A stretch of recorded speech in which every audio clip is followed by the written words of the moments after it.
everyone, welcome to Evolution, where every conversation is a step closer to discovering who we truly are. I'm your host, El, and thank you so much for tuning in today. For today's episode, medyo mapaisip tayo ng konti.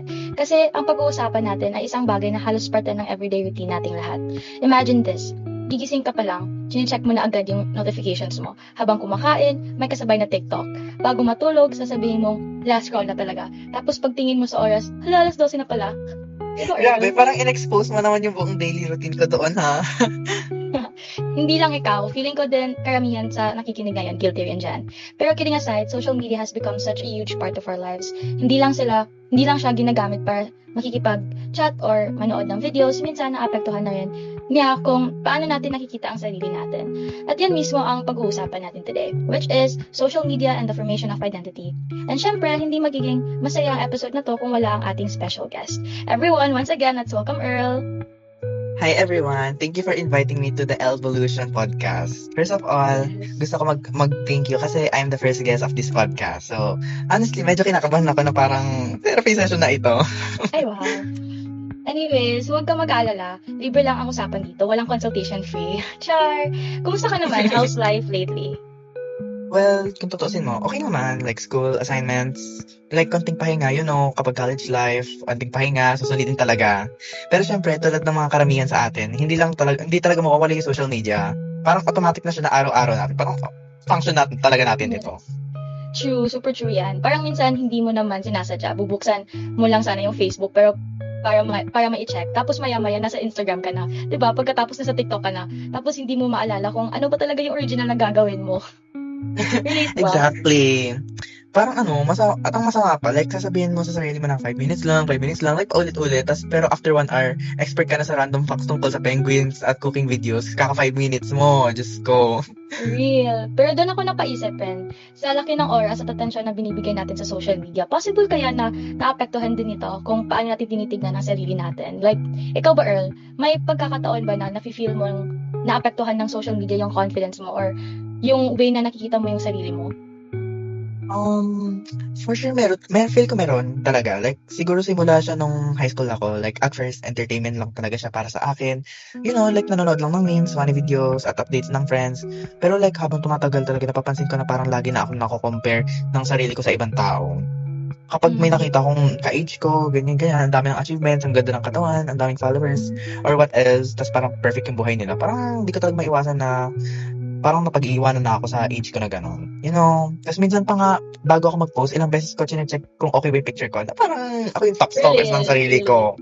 Like, papalitan ko yung caption, minsan i-delete ko pa kasi feeling ko wala masyadong likes, Tapos parang unti-unti mas nagiging important kung ano yung tingin ng ibang tao kaysa kung ano talaga yung tingin ko sa sarili ko. Like, parang very people pleaser ang atake. Oh my gosh, relate. Ano ba? Encol na ba box? Charis. Alam mo ba, Earl? Ang interesting dyan is hindi ka din pala nag-iisa. Actually, may nabasa akong research na halos ganyan din ang naging findings. So, according to this research, according to Avci et al. Sa 2024, nagsagawa sila ng systematic review of social media use and adolescent identity development, kung saan nag-analyze sila ng 32 studies involving almost 20,000 adolescents para maintindihan kung paano naapektuhan ng social media ang identity development. At ang pinaka-interesting nilang conclusion ay, hindi pala ang dami ng oras sa social media ang pinakamahalaga. Mas mahalaga kung paano natin ito ginagamit. Napansin nila na yung mga kabataang ginagamit ang social media para maging authentic at ipakita ang tunay nilang sarili ay mas nagde-develop ng clear sense of identity raw. Pero yung mga laging nagko-compare ng sarili nila sa iba or gumagawa ng idealized version ng sarili online ay mas nakaranas ng identity confusion at identity distress. So like, in short, it's not really about screen time. It's about how social media shapes the way we see ourselves. Diba? Yes. Actually, parang ang ganda nung sinabi mo na quote how we use it, di ba? Kasi hindi naman ako yung tipong 16 hours online araw-araw na tutok ba sa screen. Pero kahit like 30 minutes lang minsan, kung puro comparison naman ang ginagawa ko, grabe rin talaga siya maka-impact sa confidence ko. Exactly. At feeling ko marami ring nakaka-relate dyan, of course. Kasi minsan, hindi natin namalayan or like, hindi natin manotice na habang nagsuscroll tayo, unti-unti na rin pala natin tinatanong yung sarili natin. Like, bakit parang mas successful sila? Bakit parang mas maganda sila? Bakit parang ang saya-saya ng buhay nila? Eh, syempre, hindi naman natin nakikita yung buong story, diba? Like, basically, highlights lang yung pinapakita nila sa karamihan, like, online. Right. Like, parang everyone kasi is posting their best moments ba. Tapos samantalang ako, nakahiga lang, ganyan-ganyan, naka-electric fan. Tapos iniisip ko kung paano uulamin yung bukas, ano ulamin ko, anong oras, ganon. Yes. Actually, totoo talaga. Di ba yung iba nga, super curated yung feed nila. At True. another Like, pa parang is, mahahalata mo talaga. yeah, hindi lang isang research ang nagsasabi na may epekto talaga ito. So like basically madami talaga. So there's another one, sabi na a review by Valkenburg and colleagues 2021 about social media use and its impact on adolescent mental health. It explained that social media can influence adolescents in both positive and negative ways. Hindi siya automatic na harmful. Ang epekto nito ay nakadepende sa kung paano natin ito ginagamit, kung anong content or algorithm ang kinoconsume natin, at kung ginagamit ba natin ito para sa genuine connection or para lang sa comparison at validation. So like, ibig sabihin, hindi sa social media ang kontrabida. Ang tanong talaga ay, paano natin hinahayaan itong hubugin ang identity natin? Hubugin? Grabe. Pero feel ko talaga, doon talaga nagsisimula yung problem. Kasi minsan, hindi akala natin na harmless lang ang pag-scroll, pero hindi natin napapansin na unti-unti na palang natin binibase yung value natin sa likes. Likes, comments, followers, yung audience ba natin? Para lang maging basehan sila for approval. Yes, exactly. And that also brings us to a deeper question. Kapag ang identity natin ay nakadepende sa validation ng ibang tao, paano natin malalaman kung sino talaga tayo? Like, normal lang naman na gusto nating ma-appreciate ng iba. Pero paano kung doon na natin binibase ang buong pagkatao natin, right? Hindi lang siya tungkol sa social media eh. It's about understanding the self. And speaking of understanding the self, naalala ko tuloy yung isa sa mga theories na pinag-aralan natin sa UTS. Yung kay Erik Erikson, na Oh yeah. yung stage na relevant sa age natin ngayon ay yung identity versus role confusion, right? Yeah. Alam ko yung stage na to kung saan yung hinahanap natin kung sino talaga tayo. Like, finding myself ba ang datingan. Yes. Like, yung values natin, interests, and actually, mostly yung goals. Kaya normal lang na parang nag-expert talaga tayo habang lumalaki. Yes, at doon din nagiging interesting ang role ng social media. Parang connected din siya sa experience ko kanina, actually. May mga pagkakataon na talagang napapaisip ako muna kung yung mga magugustuhan ba ng tao yung pinopost ko kaysa sa gusto ko ba talaga siyang i-share. Doon ko na-realize na minsan hindi ko talaga rin namamalayan na naghahanap pala ako ng online validation. Yeah, parang nagiging social media conscious rin tayo, di ba? And that's exactly what Erik Erikson reminds us. Healthy ang mag-explore at kilalanin ang sarili. Pero kapag ang identity natin ay masyado nang naapektuhan ng external validation, pwede tayong makaranas ng role confusion. And then actually, may another study rin dyan. Si Nessie et al. 2018, sabi niya na dahil visible ang likes, comments, at followers sa social media, mas naging aware ang adolescents sa feedback at opinions ng ibang tao. Dahil dito, mas tumitindi ang social media or ang social comparison at ang concern nila sa kung paano sila nakikita ng kanilang peers. Yeah, kaya ang ganda rin ang conclusion ng study na binanggit mo actually. Yung AVCI ba yun? AVCI? And other about yung like systematic review of social media use and adolescent identity development. Like, na hindi talaga yung social media mismo ang problema. Like, maano natin na mas mahalaga kung paano natin ito gamitin. Kasi like, kung authentic tayo online, mas nakakatulong talaga ito sa identity development natin. Pero kung puro comparison at validation ang hinahanap natin, mas naging vulnerable tayo sa identity distress. Kasi parang hindi tayo naging original. Like, parang binibase lang tayo sa iba yung pinapost natin, mga sinishare ba natin. Like, gumagawa tayo ng fake image. Yes, period. So, from Erikson's perspective, hindi masamang hanapin kung sino talaga tayo, right? Ang challenge lang ay yung make sure na ang sagot sa tanong mo na who am I ay nanggagaling talaga sa sarili nating values at experience. Very true. Like, based on my experience rin yun eh. Yeah, and aside from that, kung si Erikson ang tumutulong sa atin na maintindihan kung paano nabubuo ang identity natin, may isa ring philosopher na mas nag-focus sa malalim na tanong, yung kung ano ba talaga ang ibig sabihin ng living a good life. About to kay Aristotle yung Greek concept niya, yung about sa eudaimonia. Ay, grabe naman. Over naman sa eudaimonia word. Yeah. Very deep ha. Pero actually, nabasa ko nga siya somewhere online na kung tama sa pagkakaalala ko, like hindi lang siya basta sa happiness. Parang ibig sabihin rin ito na human flourishing. Yung pagiging fulfilled niya dahil namumuhay siya ayon sa values niya and vision. Parang nagiging real to self talaga siya.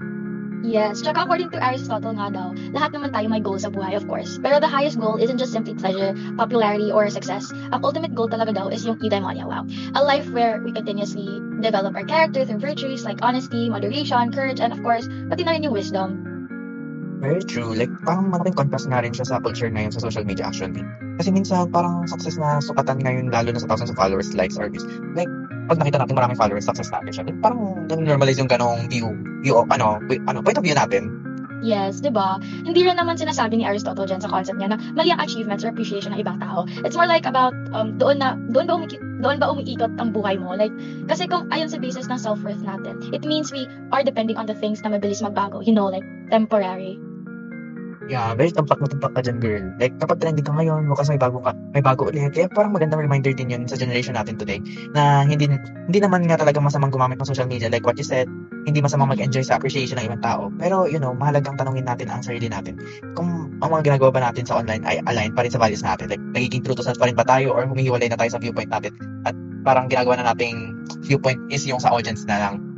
Yeah. So basically, if we bring Erickson and Aristotle together, the realization becomes clear, diba? So basically, true identity is not built in how many people appreciate us online, but on the purpose of staying true to ourselves and how we shape who we are and the kind of person we want to become. Ayon kay Erickson, normal at mahalaga ang paghahanap ng sarili sa stage na identity versus role confusion. Pero naging delikado ito kapag naging role confusion dahil masyado tayong nakatingin sa mga pagtingin ng iba. Samantalang kay Aristotle naman, sa concept ng eudaimonia, yung sabi mo ni human flourishing, ang tunay na fulfillment ay hindi nakasasalay sa pansamantalang approval, kundi sa buhay na ginabayan ng virtue, reason, at of course din yung purpose.